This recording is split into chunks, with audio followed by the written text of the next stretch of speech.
realidad nosotros nos autopercibimos cristianos, como dice la moda hoy día, ¿no? Autopercibirse. Pero el que nos tiene que percibir cristianos realmente es el otro, el de afuera. Nosotros no tenemos que decir que somos cristianos, sino que el otro, el que nos ve, el que nos vive todos los días, el que nos conoce, ese tiene que decir que nosotros somos. Tiene que venir de afuera, es como decir, no, yo soy bueno. No, el otro es el que tiene que decir. Es el manual del fabricante, la guía que ilumina. Comenzamos el día con derecho, qué alegría. Agradecido a cada oyente por dejarme acompañar.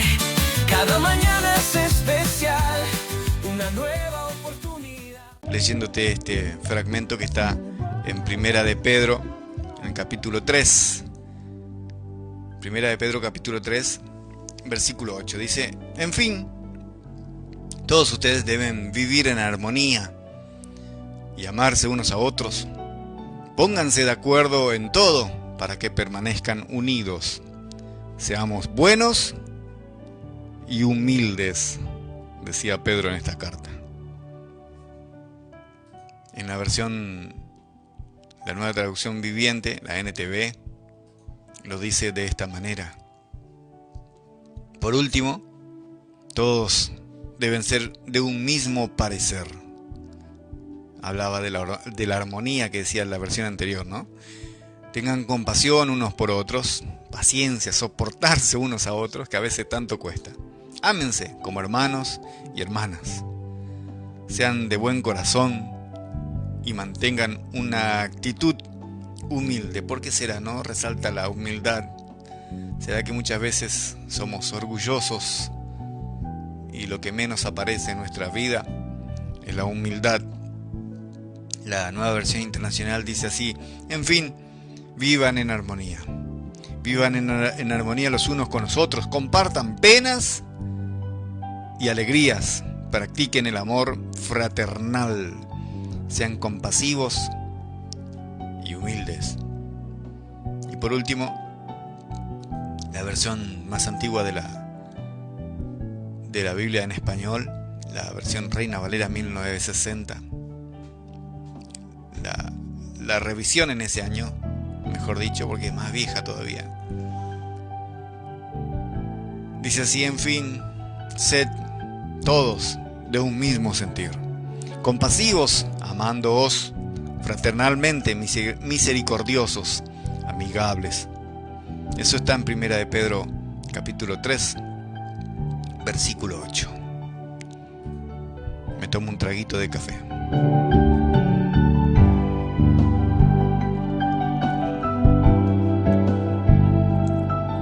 Me engancho a hablar y después se me enfría el café.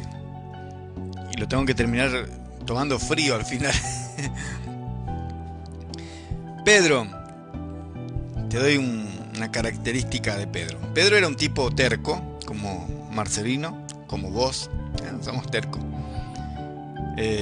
Tipo ignorante, como Marcelino, como vos.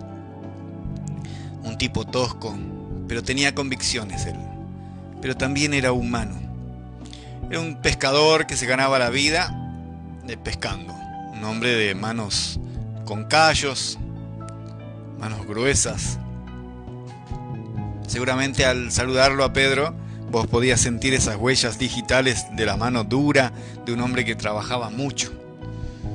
Seguramente el acento que tenía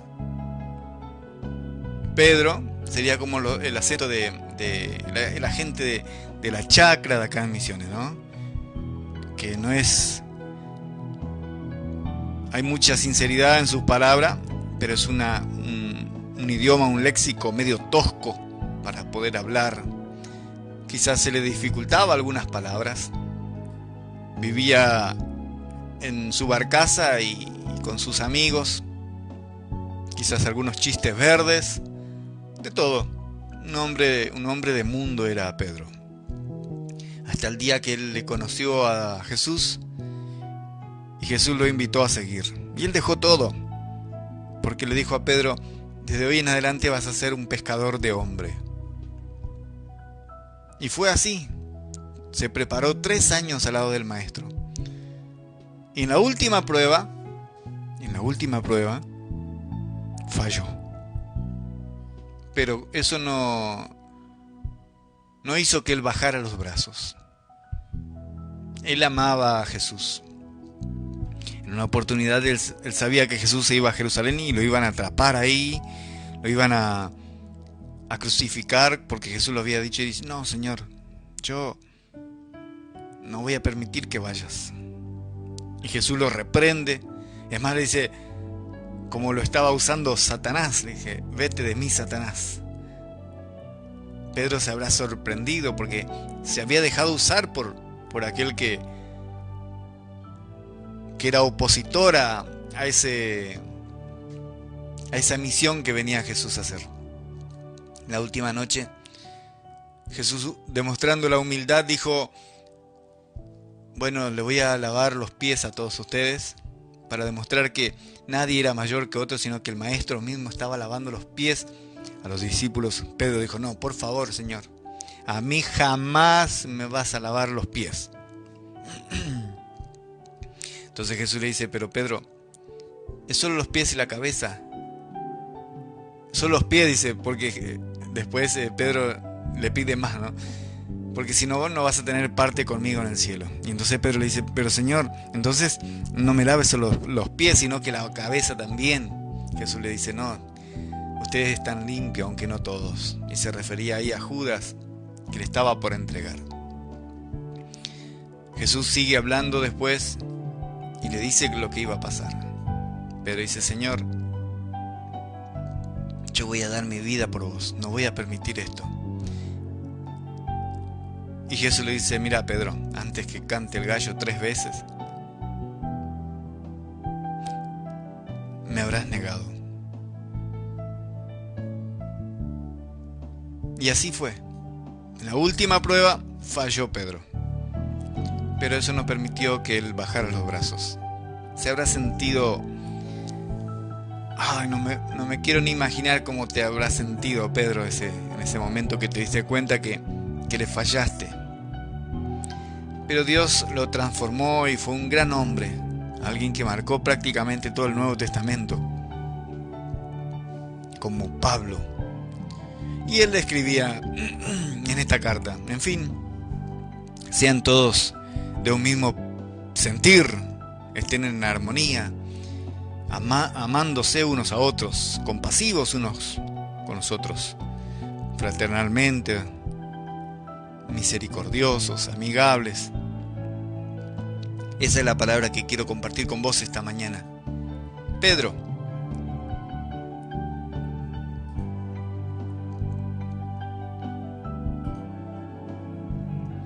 el versículo 8 de este capítulo 3, de esta primera carta de Pedro, es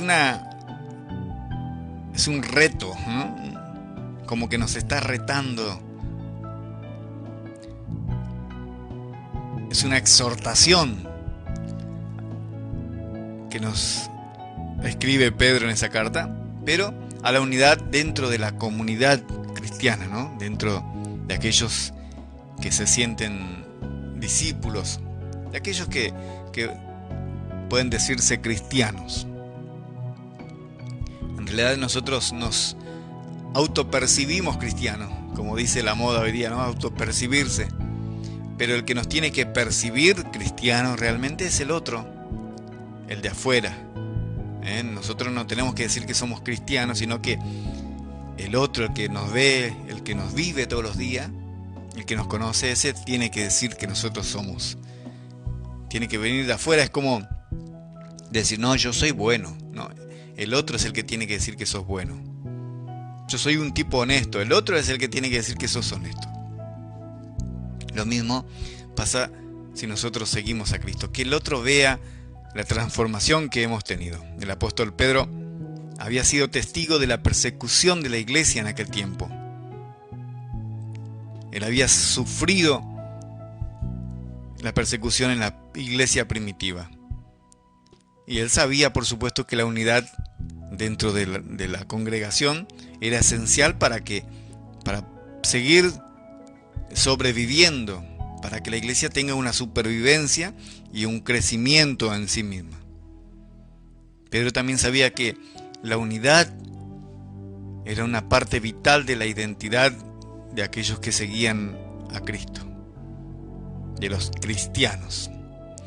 En este versículo 8 del capítulo 3 de la primera carta de Pedro, Pedro ofrece una lista de cualidades que deberían ser las características de aquellos que hoy nosotros decimos también, sí, yo soy cristiano. Si somos cristianos, ¿qué cualidad tenemos nosotros como cristianos? ¿Cuál es nuestra característica como hijos de Dios, como cristianos?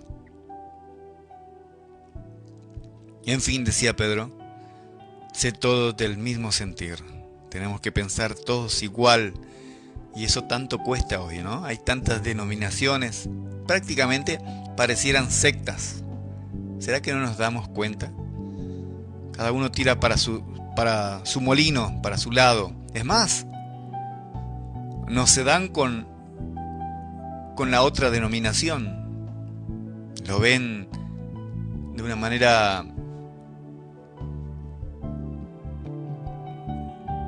más insignificante al otro.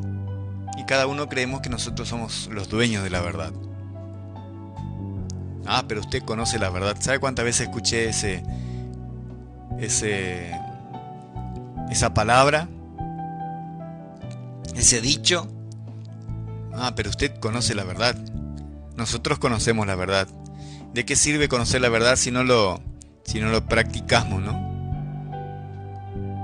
Decía Pedro, ser de un mismo sentir, compasivos unos con otros, amándonos fraternalmente, tener misericordia por los otros, ser amigos, ser amigables.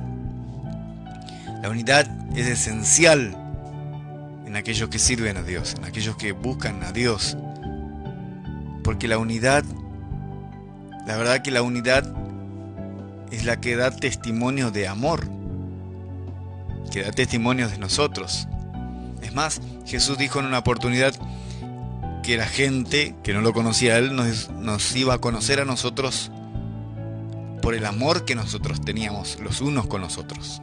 O sea, esa es una cualidad de aquel que ama a Dios.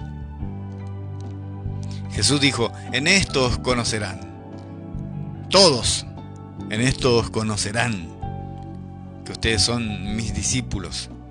Eso sí, ustedes tienen amor los unos por los otros. Eso lo decía Jesús en Juan capítulo 13, versículo 35. Si los cristianos no pueden amarse unos a otros y vivir en unidad, ¿cómo pueden esperar mostrar el amor de Cristo a este mundo que va decayendo cada día? Si entre nosotros nos apaleamos, ¿cómo podemos demostrar que somos hijos de Dios? Además, la unidad, la unión también es esencial en el crecimiento espiritual de cada uno de nosotros. Es más, ¿se acuerdan? Hay un argentino, un tal José Hernández, que escribió un libro que se llama Martín Fierro, y en esos poemas de Martín Fierro hay una frase muy conocida por todos que dice: los hermanos sean unidos, que esta es la ley primera. ¿Por qué? Porque si no, nos devoran los de afuera. Somos débiles. Jesús también hablaba sobre una alegoría parecida. Cordón de 3 dobleces no se rompen. O sea, cuando estamos unidos somos más fuertes. Por eso decía, la unidad es esencial para el crecimiento espiritual de cada uno de nosotros.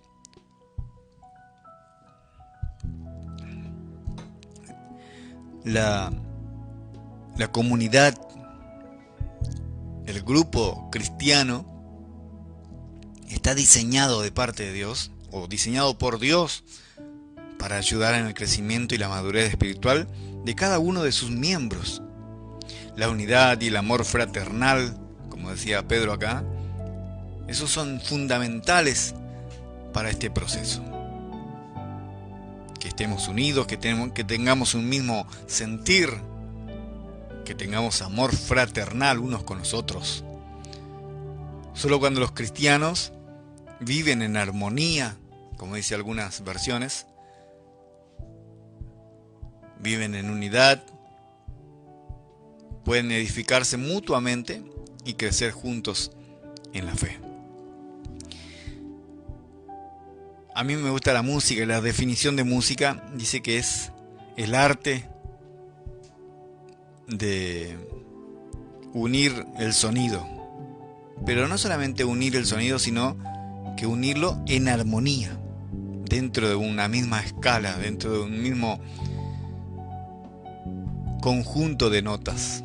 Eso hace la música. Es el arte de combinar los sonidos armoniosamente. Y nosotros debemos ser como música para Dios, ¿no? Tenemos que buscar el arte de unirnos, de combinarnos en armonía unos con otros y crecer juntos. En este versículo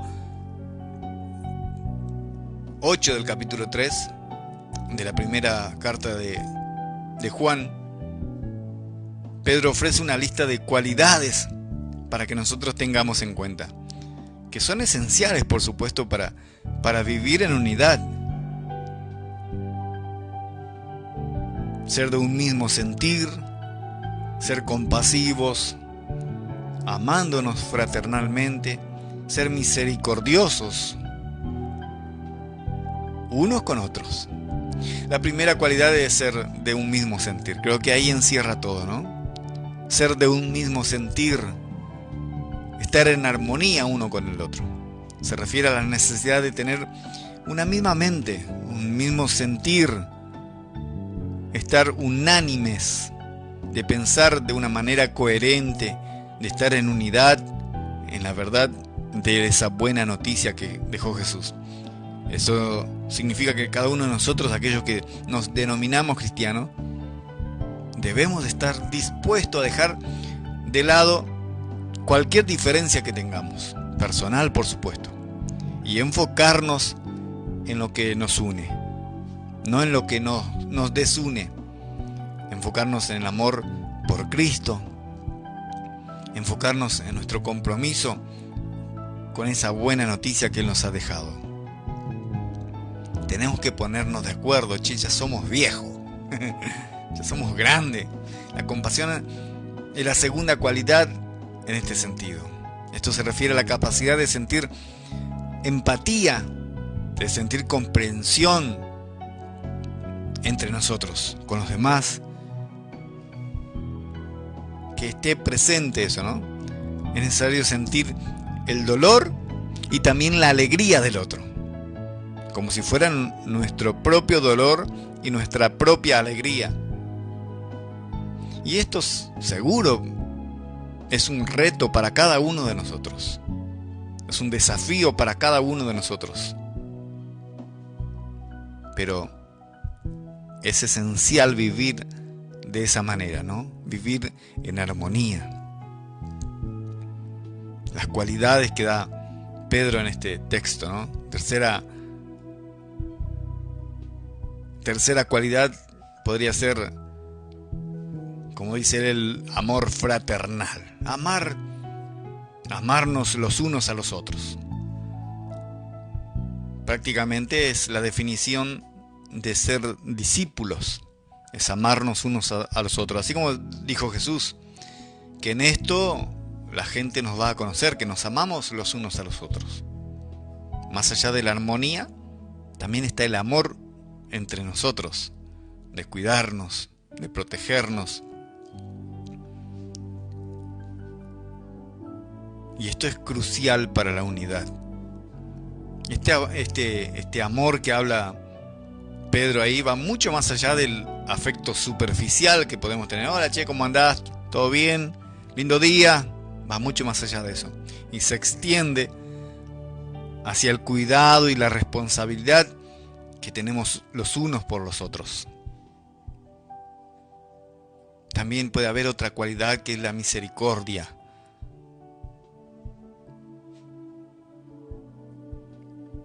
Cuando hablamos de misericordia, se refiere a la necesidad de perdonar al otro. Y eso cuesta un montón, cuesta horrores, perdonar a aquel que nos ha ofendido. Nos lo guardamos esa mochila y llevamos muchas veces por años llevamos esa mochila de la falta de perdón. Cuando nos ofenden o cuando los demás cometen errores o nos falten el respeto, y también en grupo cuando faltan a la unidad. La misericordia que habla Pedro en este lugar era ejercida en la iglesia en ese tiempo para ayudar a reconstruir y para mantenerse en unidad las relaciones que surgían en ese tiempo cuando la iglesia recién comenzaba. La misericordia restaura la unidad, restaura la armonía cuando estamos en comunidad.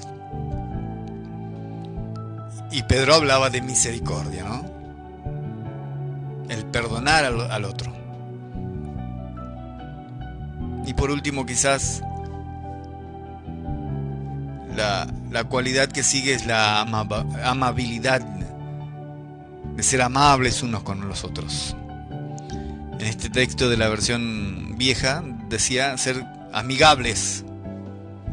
Ser amigables.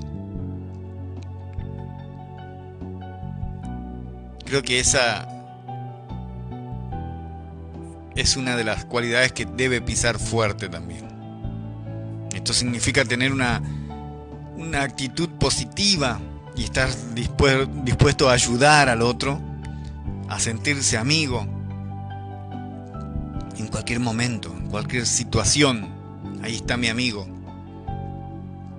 Cualquier circunstancia que tenemos que atravesar, ser amable ayuda a los demás a sentirse también bienvenidos al grupo, a estar seguro dentro de esa comunidad, como la primera comunidad cristiana que surgía allá en los primeros siglos, donde Pedro escribía esto. ¿Cómo podemos aplicar este versículo de primera de Pedro, capítulo 3, versículo 8 en nuestras vidas? Pedro está exhortando a los cristianos de ese tiempo, y seguramente nos viene también para nosotros, los de esta época. La exhortación de Pedro pudiera parecer simple si nosotros lo tomamos ahí a la ligera, pero es difícil aplicar en nuestra vida cotidiana. De verdad, es difícil aplicarla. No es fácil. A menudo, aquellos que nos definimos cristianos, podemos ser críticos con los demás. Somos egoístas, somos individuales.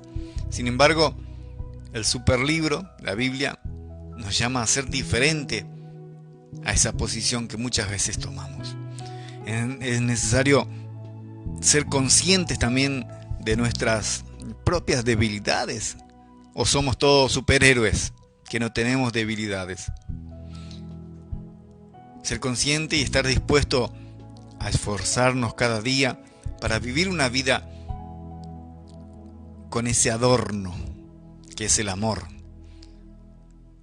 con ese adorno que es la unidad y la unión, la comunión unos con otros, ¿no?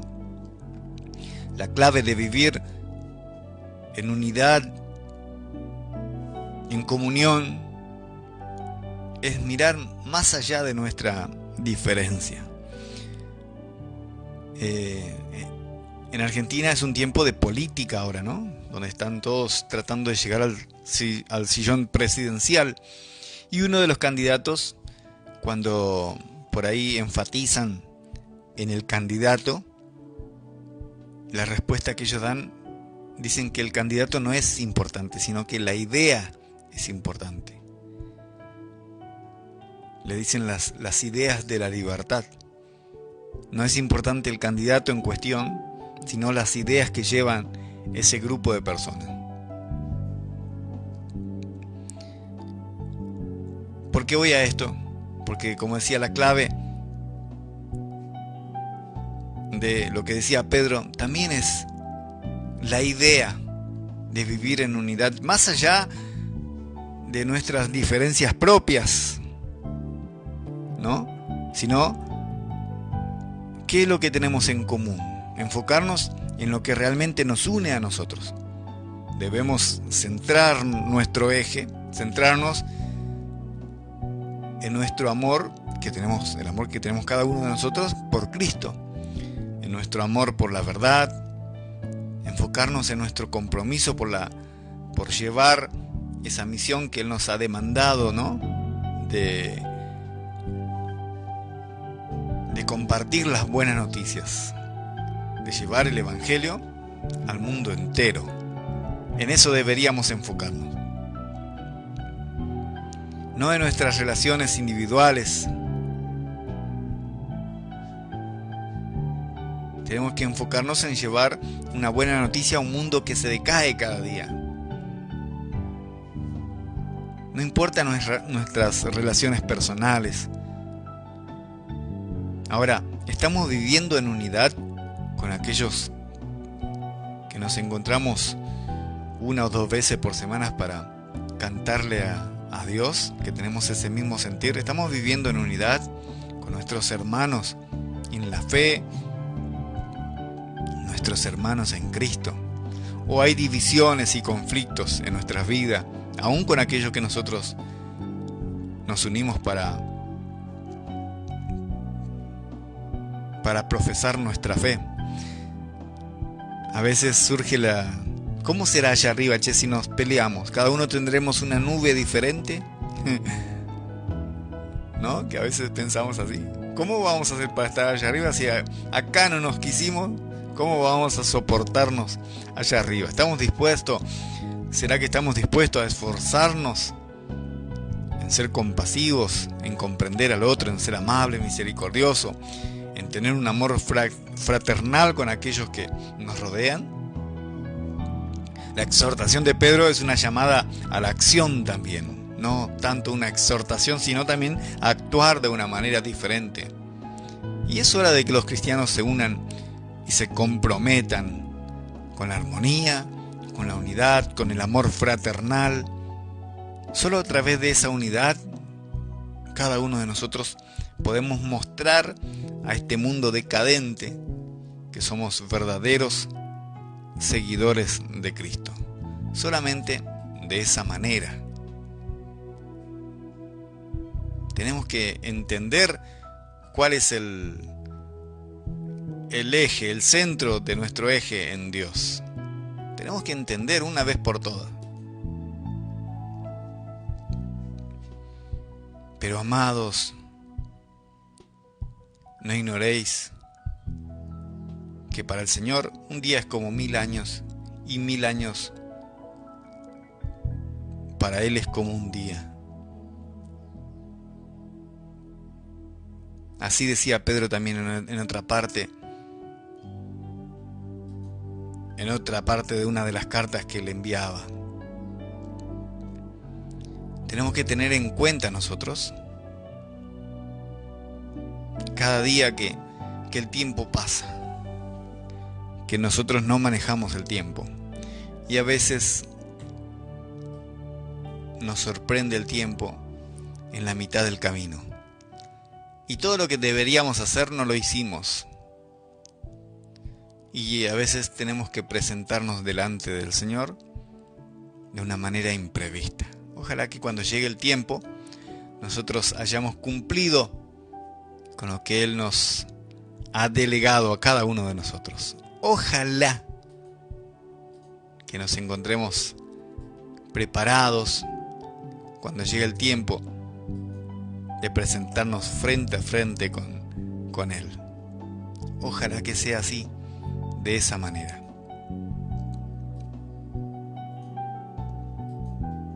No te olvides, la armonía en todo sentido, la armonía.